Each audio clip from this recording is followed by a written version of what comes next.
할렐루야. 네, 오늘도 주님의 사랑이 여러분들 삶에 가득하기를 간절히 소망합니다. 네, 오늘은 우리가 읽은 말씀 열왕기하 24장 18절에서 20절의 말씀을 가지고 성경론 12번째 성경의 구성 역사서라는 제목으로 말씀을 나누겠습니다. 역사는 우리의 삶 속에서 우리의 정체성과 나라의 소속감과 소중함을 알게 합니다. 그래서 역사에 관한 속담이나 명언을 보면 이런 말들이 너무나도 많이 있습니다. 제가 그 중에서 명언을 하나 가져왔는데요. 여러분들도 한 번쯤은 들어보셨을 것 같습니다. 역사를 잊은 민족에게 미래는 없다라는 명언입니다. 네, 이 명언의 의미는요, 자국의 잘못된 과거를 잊거나 되풀이하지 말자라는 의미를 가지고 있습니다. 그리고 또한 타국이 저지른 것뿐만 아니라 자국의 과거의 잘못된 반성과 경계를 함께 의미하고 있는 내용이기도 합니다. 즉, 우리는 과거의 역사를 잊어버리면 과거에 실수한 잘못이 되풀이되고 또한 앞으로의 미래가 어둡다라는 것을 의미하고 있는 것입니다. 또한 역사를 배우지 못한 그 민족은 과거의 실수를 계속적으로 되풀이할 수밖에 없는 운명이기 때문에 이 자신의 민족에게도 그 역사를 배우는 것이 중요하다는 것을 말을 합니다. 그리고 또한 이 역사를 잊어버리면 민족의 정체성을 잊어버리게 됩니다. 이렇게 역사의 중요성에 대한 부분은 우리나라뿐만 아니라 다른 나라들도, 그리고 다른 나라의 위인들도, 뛰어난 사람들도 모두가 동의하고 역사에 관련된 명언을 남깁니다. 즉, 많은 사람들이요, 역사는 반복되기 때문에 과거의 실수를 하지 말자라고 세대마다 계속적으로 이야기를 합니다. 그래서 후손들에게도, 우리 다음 세대들에게도 역사를 잊지 말자라고 계속적으로 가르치고 있는 거죠. 그렇다면 오늘 우리는 하나님이 주신 이 성경책에 이스라엘의 역사를 통해서 우리에게 무엇을 말하고 또한 무엇을 잊어버리면 안 되는지 오늘 하나님의 말씀을 가지고 교훈을 우리가 함께 나누고자 합니다. 우선 우리가 하나님의 말씀인 이 성경을 통해서, 이 역사서를 통해서 우리가 알 수 있는 것은 바로 첫 번째로 역사의 주인이 하나님이시라는 것을 우리가 알 수 있습니다. 네, 성경의 구성의 역사서는요, 여호수아서부터 에스더까지 12권의 성경으로 구성이 되어 있습니다. 그래서 성경에서 말하는 이스라엘의 역사의 기준은요, 바로 땅을 기준으로 나타내고 있습니다.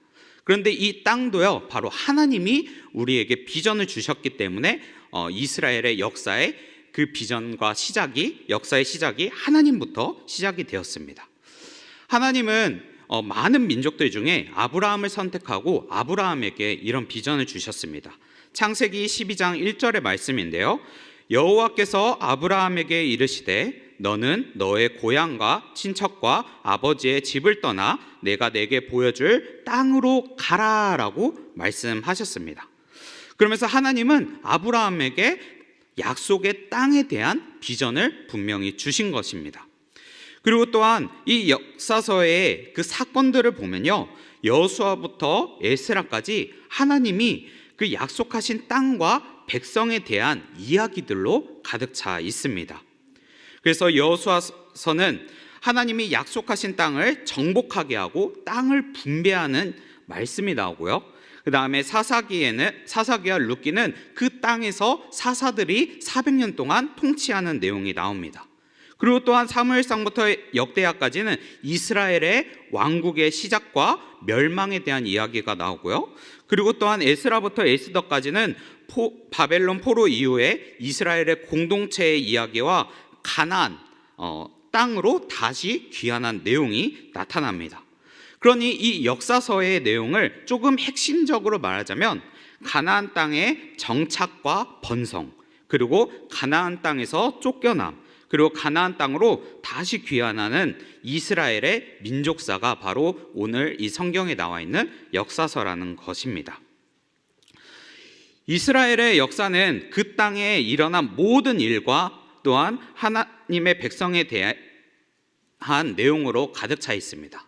그런데 그 내용들이 바로 무엇을 나타내냐면 그 땅에서 이루어지는 모든 일과 하나님의 백성에 대한 일들에 대해서 하나님이 주관하시고 인도하신다는 것을 계속적으로 말하고 있는 것입니다. 그래서 역사서의 말씀에서는 공통되게 계속적으로 강조하는 것이 있습니다. 그것은 바로 하나님이 생사화복의 주관자이시고 역사의 주인이라는 것을 계속적으로 강조하면서 말하고 있는 것입니다. 하나님은 약속의 땅을 주시면서 그 땅에서 백성들을 세밀하게 돌보셨습니다. 적국들의 침공에서도 하나님을 의지하는 백성들이 하나님을 붙잡고 하나님 구원해 주세요라고 요청할 때에는 하나님께서 구원의 손길을 보내주셔서 그 땅을 구원하고 승리할 수 있도록 인도해 줬습니다. 그러나 반대로 하나님을 외면하고 잊어버리게 되면요, 죄를 짓게 되면 하나님은 이방 민족의 손을 빌려 벌을 주셨습니다. 우리는 이러한 역사서를 통해서 하나님이 어떤 분인지를 먼저 우리가 알아야 합니다.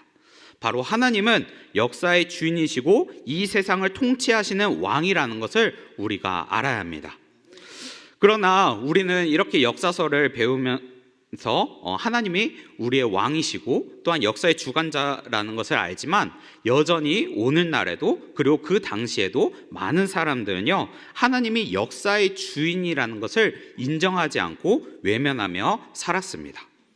왜냐하면 하나님을 모르는 사람들도 있었지만 하나님을 인정하지 않으려고 오히려 내 인생의 주인은 내가 되고자 하는 사람들이 넘쳐났기 때문입니다. 그래서 나의 생각과 나의 뜻으로 살아가는 사람들이 너무나도 많이 나타납니다. 오늘 우리가 읽은 이 말씀에서도요, 유다의 마지막 왕인 시드기야 왕도 하나님에 대해서는 알고 있었지만 하나님을 외면하고 자신의 생각과 자신의 뜻으로 살아갔던 왕입니다. 그리고 또한 오늘 우리가 읽었던 말씀 외에도 24장에서는요, 유다 왕국의 마지막 때의 왕들이 나타나는데요, 그 왕들도 하나님의 뜻이 아닌 자신의 뜻대로 살아가고자 반복적으로 하나님께 죄를 짓는 장면들이 계속적으로 나옵니다. 그래서 하나님께서 유다 왕국을 멸망할 수밖에 없는 상황들을 나타내고 있는 거죠.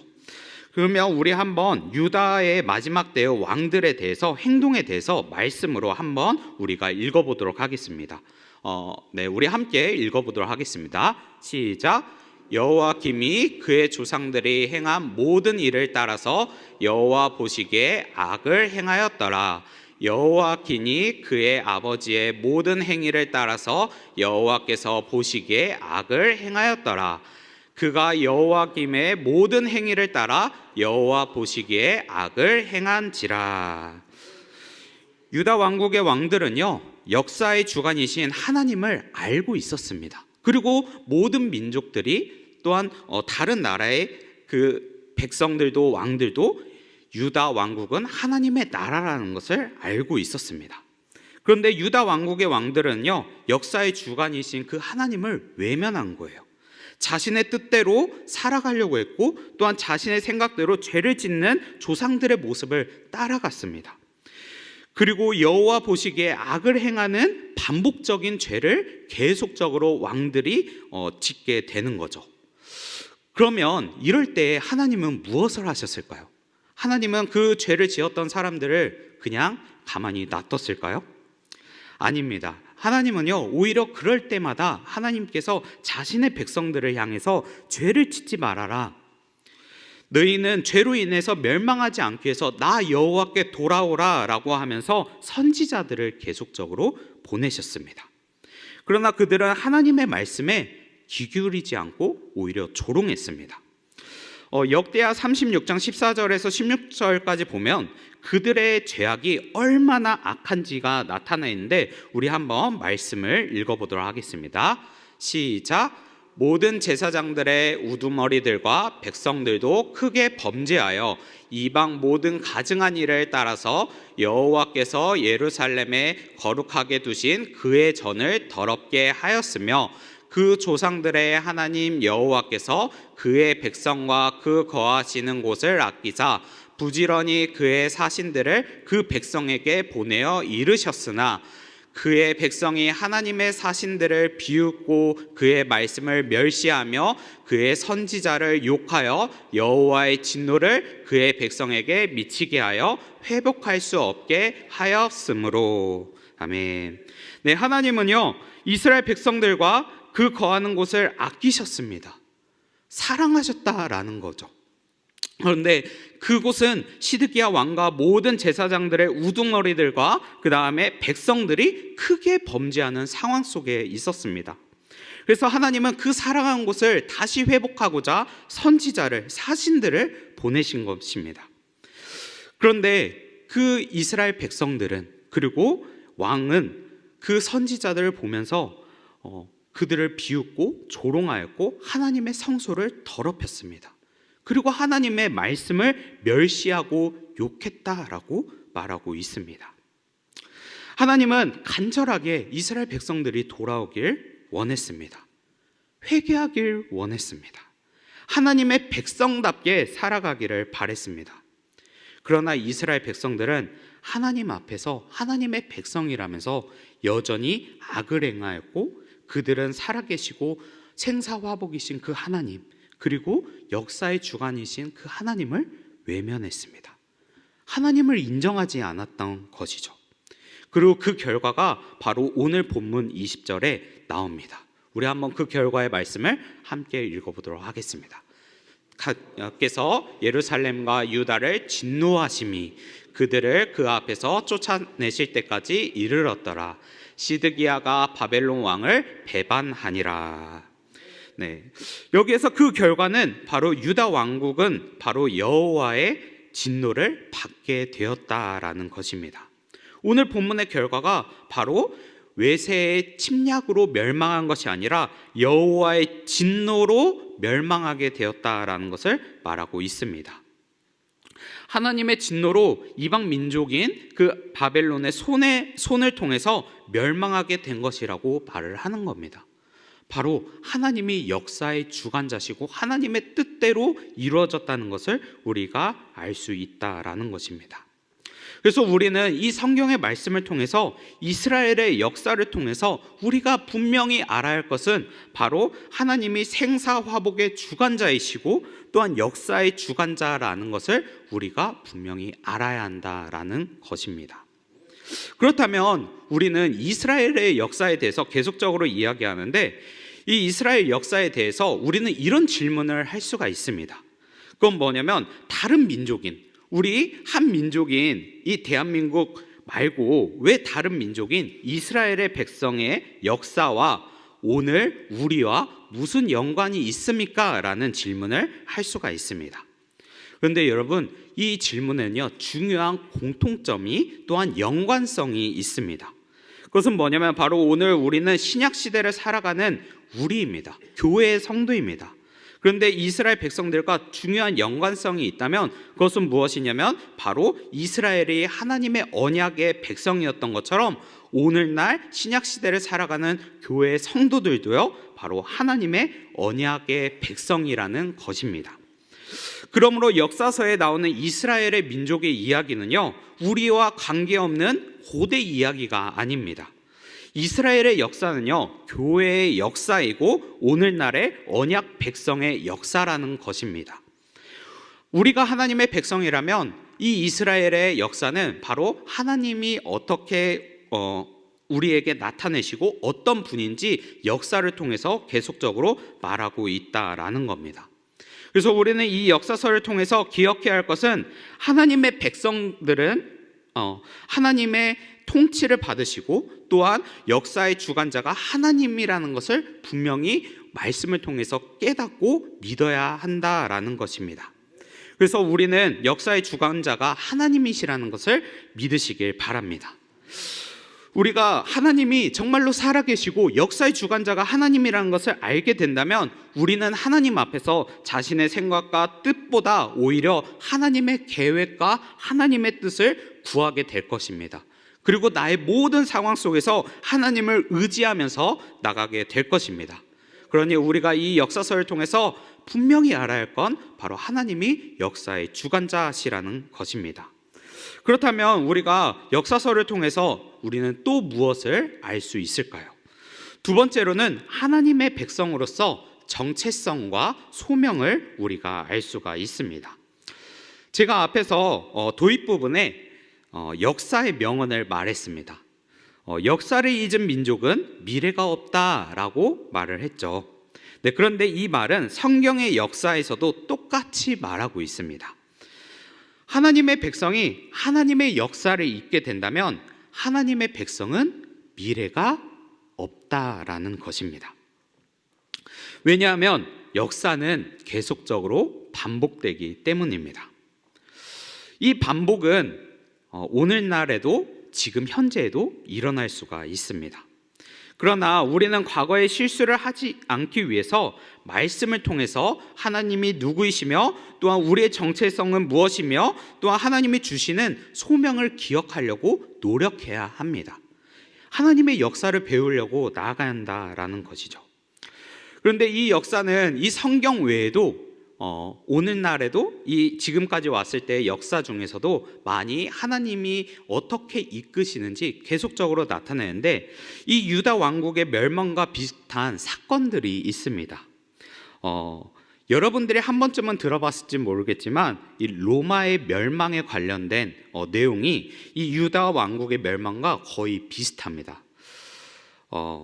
410년에 8월 24일에 로마가 멸망하게 되었습니다. 그런데 그 당시에 로마의 별명은 어떠한 별명을 가지고 있었냐면 영원한 도성이라는 별명을 가지고 있었습니다. 그리고 또한 로마 제국의 국교는요, 그 당시에 기독교였습니다. 그런데 이렇게 국교가 기독교로 변경된 지 몇 년이 되지 않아서 하나님을 믿는 나라라고 공포했던 그 나라가 그 로마가 고투족에 의해서 멸망하게 된 것입니다.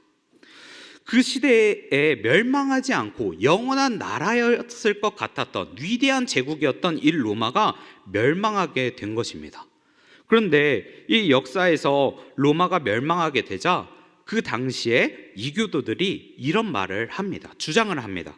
뭐냐면 바로 로마 제국이 멸망한 이유는 바로 로마가 기독교를 국교로 했기 때문이다라는 주장을 하면서 기독교를 믿으면 안 된다라는 주장을 펼치고 있는 거죠.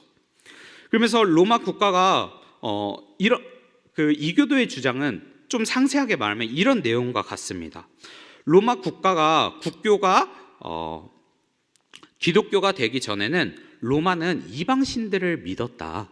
그리고 또한 이방신들의 이름으로 치른 전쟁에 나가면 항상 승리하였다. 그러나 기독교에서는 하나님과 이웃사랑을 강조하는데 로마가 하나님의 말씀대로 순종하다 보니 이웃 나라에 대해서 경계하기보다는 사랑으로 접근하고 정복보다는 국내의 안정을 취하게 되었다. 그래서 그 결과로 국력이 약해져서 로마 제국이 멸망하게 되었다. 그리고 만약에 이 로마 제국이 하나님을 믿지 않고 여전히 이방신들을 믿었다면 여전히 강한 민족으로 남아 있었고 세계를 다스렸을 거다라는 주장을 하게 됩니다. 아마 그 당시에 이런 이야기들이 계속 나타나다 보니 하나님을 모르는 자들이나 또한 하나님을 많은 사람들이 그 이야기를 들었을 때 많은 공감을 얻고 기독교를 외면하고 하나님을 믿지 않았습니다. 그러면서 이런 소문이 나고 많은 사람들이 예수님을 믿지 않자 그 시대에 살았던 어거스틴이 14년 동안 이교도의 그 주장을 반박하고자 책을 쓰게 됩니다. 그 책의 이름이요, 하나님의 도성이라는 책입니다. 그런데 오늘날 이 책 내용을 보면 내용이 약 22권 정도 됩니다. 14년 동안 쓰다 보니까 엄청나게 많은 양을 가지고 있었던 거죠. 그러면서 기독교의 안 좋은 소문과 주장에 대해서 변증하고자 쓴 내용인데 이 22권의 내용을 제가 간추려서 제가 2분 안에 정리를 한번 해보고자 합니다. 이 하나님의 도성은 이런 내용을 가지고 있습니다. 로마의 제국의 멸망은 기독교에 있지 않다.